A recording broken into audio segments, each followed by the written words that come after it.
Hello students, ये मेरी second video है related to Python for web. इससे पहले वीडियो में हमने पाइथन प्रोग्राम्स का हेलो वर्ल्ड प्रोग्राम बनाया और एक से ज़्यादा राउट्स बना के हमने चला के देखे। ठीक है, तो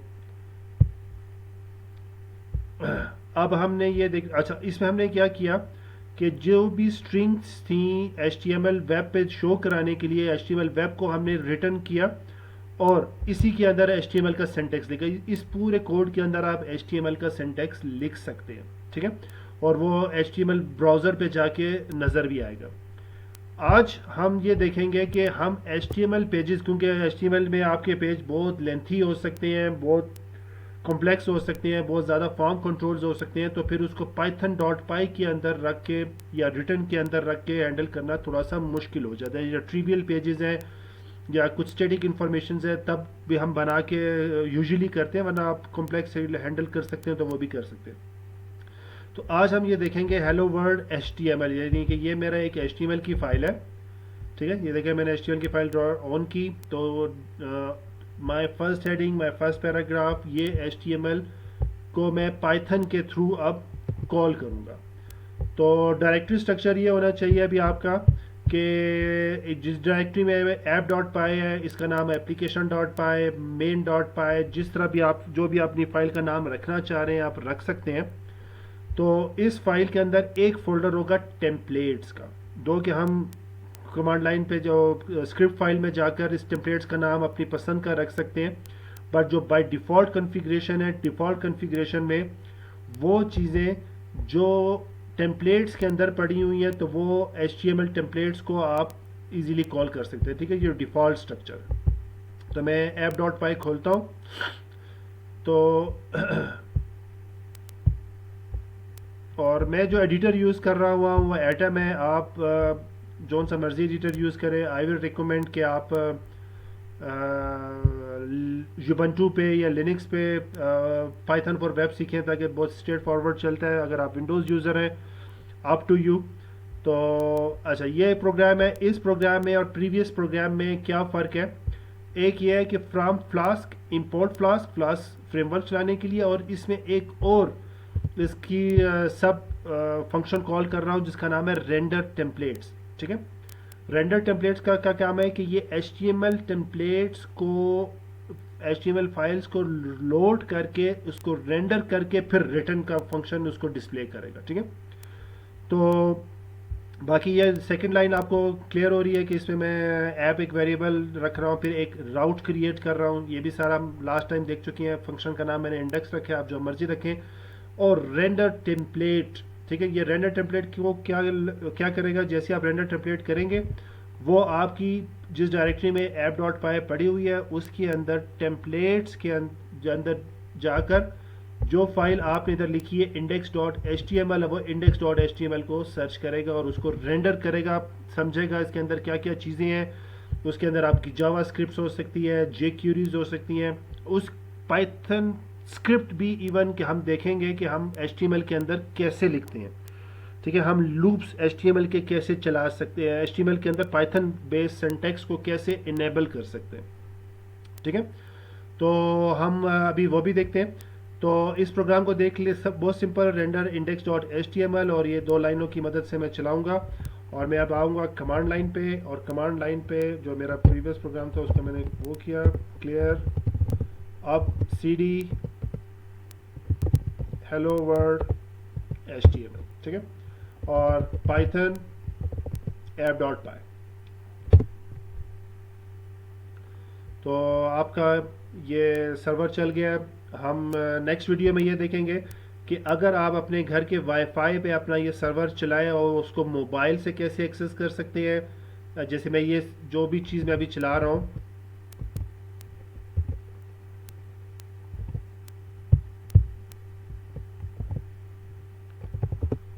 ठीक है, ये मेरा वो HTML की फाइल थी जो मैंने आपको खोल के दिखाई थी। अब ये सर्वर के थ्रू चल रही है। ठीक है, ये फ्लास्क ऐसा सर्वर काम कर रहा है।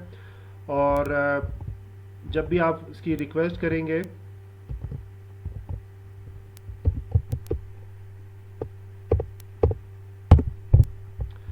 तो अच्छा, अब इस HTML के कोड के अंदर मैंने क्या क्या लिखा हुआ था, अभी हम वो देख लेते हैं। टेम्पलेट्स में आए, ये index.html में मैंने लिखी थी माई फर्स्ट हेडिंग H1, फिर एक पैराग्राफ था माई फर्स्ट पैराग्राफ, और ये सिंपल एक पूरा HTML का आपको पता है कि जब भी आप HTML करते हैं तो उसके कुछ टैग्स होते हैं, उसका हेड, जैसे अभी मैं अगर चला रहा हूँ इंडेक्स तो टाइटल कुछ भी नहीं आ रहा पेज का, ठीक है, क्यों? मैंने टाइटल रखा नहीं है। जब मैंने टाइटल रखा नहीं है तो इस वजह से नहीं आ रहा। मैं टाइटल रखता हूँ तो आपको पता है कि बॉडी से पहले हेड का एक टैग होता है और हेड के अंदर आप चीज़ें इंक्लूड करते हैं, जावास्क्रिप्ट की फाइल्स, आपकी स्टाइल CSS की फाइल्स और टाइटल हेलो वर्ल्ड।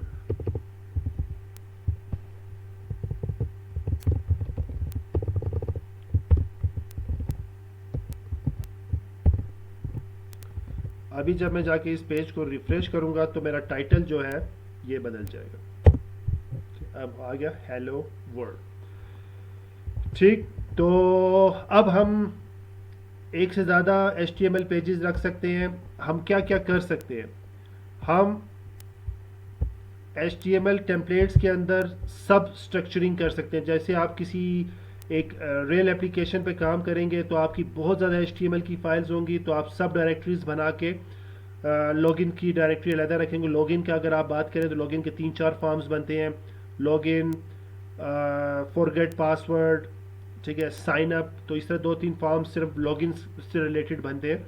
तो आप इसकी सब डायरेक्टरीज बना के भी इसको एक्सेस, जिस तरह आप बेहतर समझे आप उस तरीके से उसको हैंडल कर सकते हैं। तो अब क्वेश्चन ये है कि मैंने जब आप पहले लेक्चर में जब हमने फ्लास्क को इंस्टॉल किया था तो मैंने आपको दिखाया था, देखें इसमें जिंजा 2 भी इंस्टॉल हुई है, ठीक है। जिंजा क्या है? बेसिकली यूजिंग जिंजा हम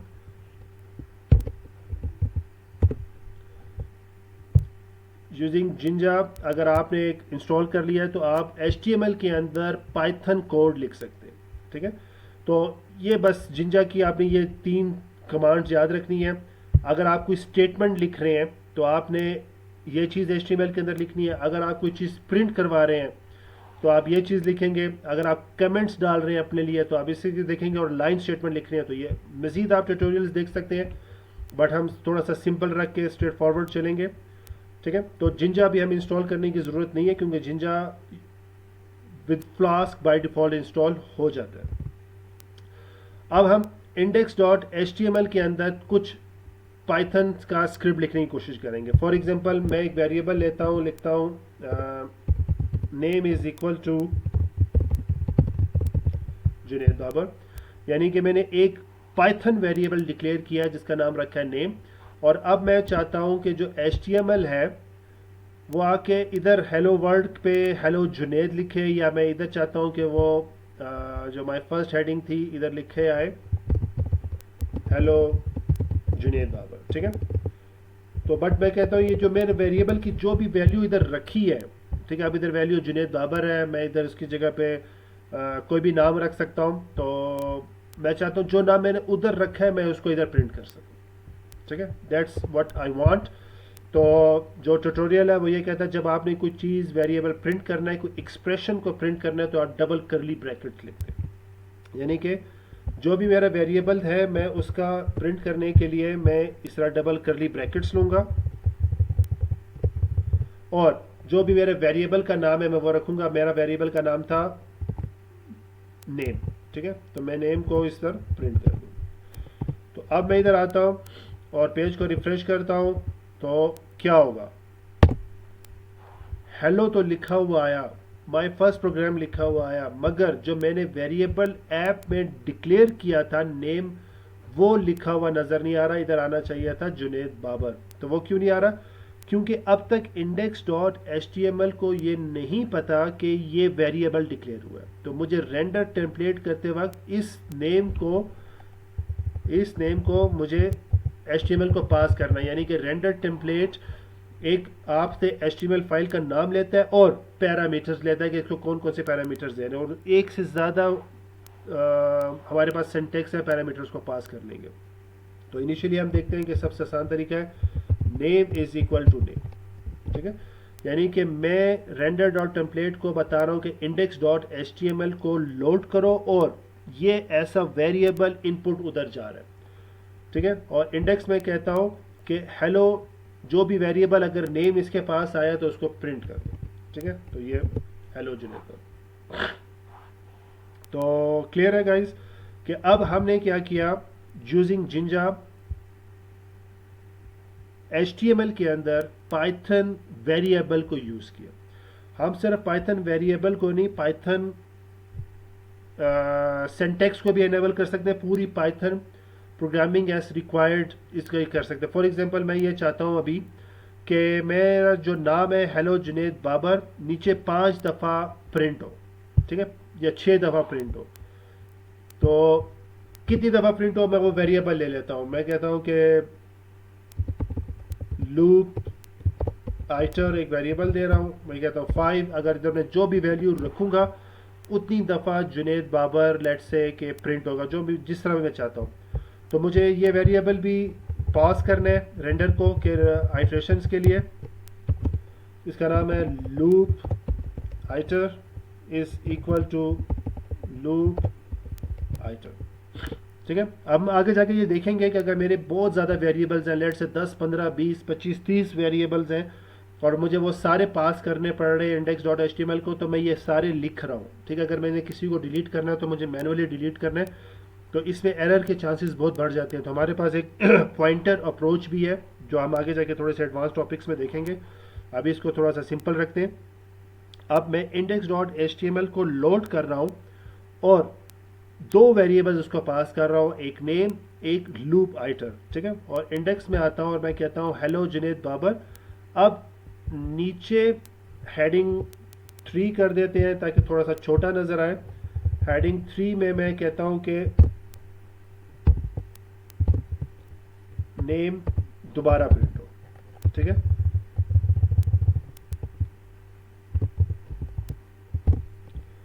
अभी तक मैंने लूप्स नहीं चलाए, सिंपल जुनेद बाबर 3 दफ़ा या 5 दफ़ा जितना भी मैंने लूप आइटर की वैल्यू रखी थी आइटरेशन की, उतनी दफ़ा मुझे ये नज़र आना चाहिए। तो ये ट्यूटोरियल है, हमने स्टेटमेंट एक्सप्रेशंस प्रिंट करने थे, तो ये अभी हमने लूप स्टेटमेंट्स चाहिए, ठीक है। लूप एक स्टेटमेंट होती है, ठीक है। तो हमें ये सिंटैक्स यूज़ करना है, यानी कि इसके बाद मैंने लूप चलाना है, तो दिस इज अ सिंटैक्स, ठीक है। इधर मैं लिखूंगा for a in range loop iter, ठीक है। मैं एक फॉर का लूप चला रहा हूँ और पहले ए की वैल्यू 1 रखूंगा, फिर 2 रखूंगा, फिर 3 रखूंगा, फिर 4 रखूंगा, जो भी जितनी दफ़ा लूप आइटरर है उतनी दफ़ा ये चलेगा। और इस चीज़ को लूप के अंदर रखा मैंने। और अब लूप, अच्छा, जब लूप को आपने स्टार्ट किया है तो जो बेसिक सिंटैक्स होता है पाइथन का, उधर आपको लूप को बंद कर जो आइडेंटिफिकेशन है उसके थ्रू पता चलता है, मगर इधर आपको लूप को बंद करने के लिए दोबारा बताना होगा कि यहाँ पे लूप्स बंद हो गए, ठीक है। कि यहाँ पे लूप के अंदर सिर्फ ये एक ही स्टेटमेंट है, उधर आप लिखेंगे एंड 4। और इसी तरीके से अगर आप इफ़ लगाते हैं तो इफ़ स्टार्ट होगा और एंड इफ़ होगा, 4 स्टार्ट होगा एंड 4 होगा, ठीक है। इस तरीके से अगर आप कुछ और कॉम्प्लेक्स चीज़ें करते हैं, अगर आप वो स्टार्ट कर रहे हैं तो आपने उसको एंड करना है ताकि जो रेंडर है उसको पता चल जाए कि मैंने इसको कैसे अंडरस्टैंड करना है। तो अब मैं इसको चलाता हूँ, आई होप के एरर नहीं आएगा।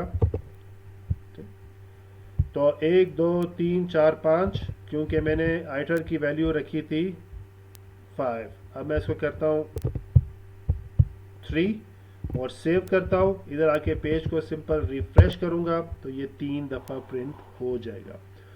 तो ये ट्राई एग्जांपल्स हैं। आगे जाके मैं एक प्रोजेक्ट पूरा स्टार्ट कर दूंगा और उस प्रोजेक्ट को हम लेके चलेंगे, और डिपेंडिंग के एक अच्छा प्रोजेक्ट क्या होता है जिसमें सिंपल HTML नहीं, कुछ CSS होते हैं, ठीक है। जैसे बूटस्ट्रैप को हम यूज़ करेंगे और हम जावास्क्रिप्ट को यूज़ करेंगे कि मैं चाहता हूँ मैं जो चीज़ लिख रहा हूँ उस पर क्लाइंट साइड पे बहुत सारी वैलिडेशन ऑटोमेटिक लग जाए। तो आगे जाके हम पूरा एक फुल फ्लैश प्रोजेक्ट को लेकर चलेंगे और उसको कंप्लीट करेंगे।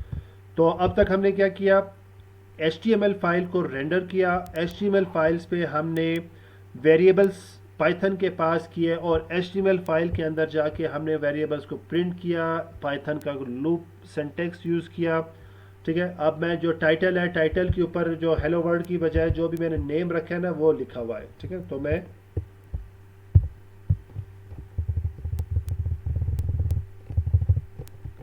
ठीक है, हेलो वर्ल्ड ने जो भी मैंने नेम रखा है वो प्रिंट हो। ठीक है, तो मैं इधर चाहता हूँ कि ये प्रिंट हो। अब मैं इधर आके खाली F5 करूँगा। अब ये जो हेलो वर्ल्ड है ये बन जाएगा जो भी मैंने नेम रखा हुआ, जुनेद बाबर। अगर मैं नेम इधर खाली चेंज कर दूँ तो सब कुछ लॉजिक बदल जाएगी। लेट्स से कि मैं अभी नेम रखता हूँ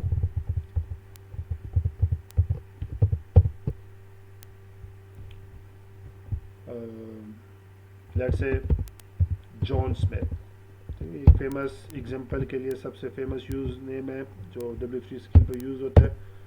अब जिधर जिधर नेम यूज हुआ था वो सारी चीज़ें बदल गई हैं, जॉन स्मिथ और टाइटल भी जॉन स्मिथ बन गया। और अब आप थोड़ी सी प्रैक्टिस करें, इंडेक्स के ऊपर इफ़ एल्स की कंडीशंस लगाएं। ठीक है, अगर लूप आइट्रेशन 5 से बड़ा है तो इस तरह हो, या आप मैं अगर आपको पास करूं, लेट से 10 पास करूं, तो इधर आप 10 प्राइम नंबर्स को प्रिंट कर दें। ठीक है, तो अब आप इस पे बहुत सारी प्रैक्टिस कर सकते हैं, हम क्लास के अंदर देखेंगे। बट आपका जो क्लास में आने से पहले सबसे पहले ये बेसिक प्रोग्राम आपका चलना चाहिए और आपके कुछ बेसिक कॉन्सेप्ट्स हैं इसके ऊपर क्लियर होने चाहिए। ठीक है, और मैं पाइथन के एरेज डिक्लेयर करके, लिस्ट डिक्लेयर करके उसको भी उधर यूज़ कर सकता हूँ। और तो वो आप लोगों की होम प्रैक्टिस है।